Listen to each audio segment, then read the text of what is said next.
The Ebola epidemic is hitting close to home. Tonight, the CDC is confirming the first case diagnosed here in the U.S.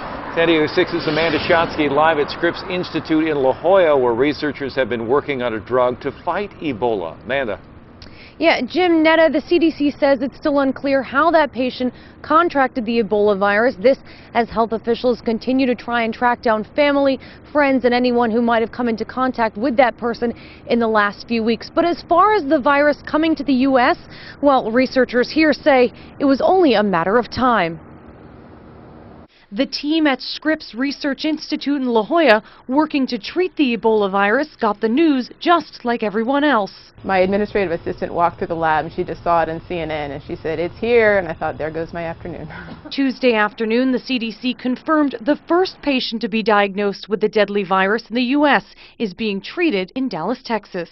Something local experts say was inevitable. It was only a matter of time before somebody flew over here that was infected with Ebola virus, and it's happened, and it'll probably happen again. The patient reportedly flew from the U.S. to the Western African nation of Liberia on September 19th and began to have symptoms 4 or 5 days later.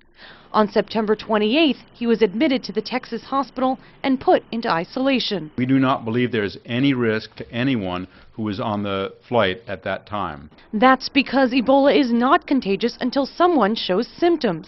Ebola spreads by contact. And so in some ways it strikes you where you're most humane in caring for other people. So far, the Ebola epidemic in West Africa has killed more than 3,000 people. While medical experts don't believe this will be the last case seen here in the U.S., they do not anticipate a devastating outbreak here. We have really good health care here, and we know how to treat people with infections. We know how to control infections. The first successful experimental treatment for Ebola is a cocktail of antibodies called ZMapp, created here in San Diego.